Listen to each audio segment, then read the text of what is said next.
இனிய மாலை வணக்கம். சூரியோதயம் சன்ரைஸ் செய்திப்பாகம் 244 நகுலவதயத்தில் தேவன் லண்டன் டென்மார்க் செய்தி.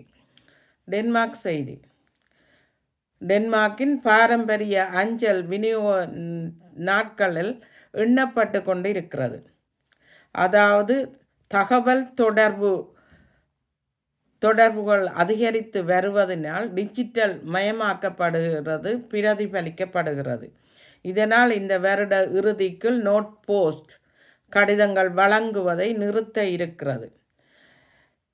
1500 அஞ்சல் பெட்டிகளை அகற்றப்படும் என்று அது தெரிவிக்கிறது. அங்கு பணிபுரியும் 4600 பணியாளர்களில் 1500 பணியாளர்கள் பணி நீக்கப்படலாம் என்று எதிர்வு கூறியிருக்கிறார்கள். டென்மார்க்கில் சமூக ஊடகத்தளங்கள் வயது எல்லைக்கு ஏற்ப அதனை பிரித்து இருக்கிறார்கள். 8 தொடக்கம் 12 வயது குழந்தைகளுக்கு 2 சமூக ஊடகத்தளங்களும் 13 தொடக்கம் 17 வயது உள்ள இளையவர்களுக்கு 6 சமூக ஊடகத்தளங்களை, அதே நேரம் 18 முதல் 25 வயது இளையவர்களுக்கு 8 தளங்களையும் பயன்படுத்த முடியும் என்றும், இதே வேளையில் இந்த இளையவர்கள் 98% மாணவர்கள் டிக்டாக்கை தான் அதிகமாக பயன்படுத்துகிறார்கள் என்று சுட்டி காட்டப்படுகிறது. டென்மார்க்கின் புனிதமான தேசிய அஞ்சல் முடிவடையும் போது டென்மார்க் கடைசி கடிதங்களை அனுப்புகிறது. டிஜிட்டல் தொடர்பு படுத்தப்படுவதனால் 400 ஆண்டு பழமையான அஞ்சல் சேவை கடிதங்கள் வழங்குவதை நிறுத்துகிறது டென்மார்க். இதனால் ஐரோப்பிய நாடுகளும் இதனை இந்த நிறுவனங்களும் பதட்டத்துடன் பார்வையிடுகின்றன. திங்களன்று, அதாவது இன்றைய தினம் 8ஆம் தேதி அன்று வானிலை எச்சரிக்கை விடப்பட்டிருக்கிறது. டென்மார்க் முழுவதும் கடுமையான காற்றுடன் புயல் வானிலை இருக்கும் என்றும், நாடு முழுவதும் இதனால் பாதிப்புகள் ஏற்படும் என்றும், கடலில் கப்பல் செய்யும் போதும் அதனை தாக்கும் என்றும் அவர்கள் எதிர்வு கூறியிருக்கிறார்கள்.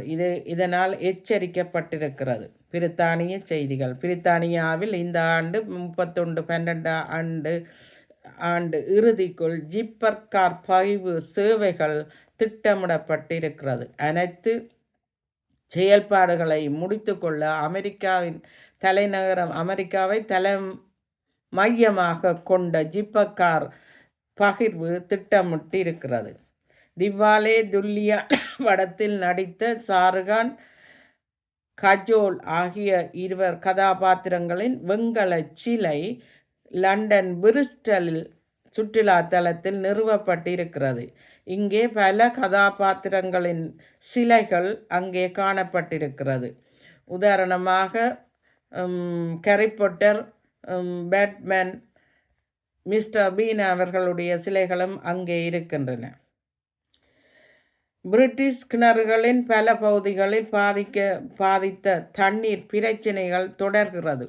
ஒரு வாரம் கழித்து 6/12 சனி அன்று தென்கிழக்கு நீர் வளங்கள் துறை வெளியிட்ட புதுப்பிக்கப்பட்டிருப்பதாகவும் 24,000 சொத்துக்கள் கிட்டத்தட்ட அனைத்துக்கும் நீர் விநியோகம் இப்போது திரும்பி வருவதாக அவர்கள் உறுதி அளித்துள்ளார்கள்.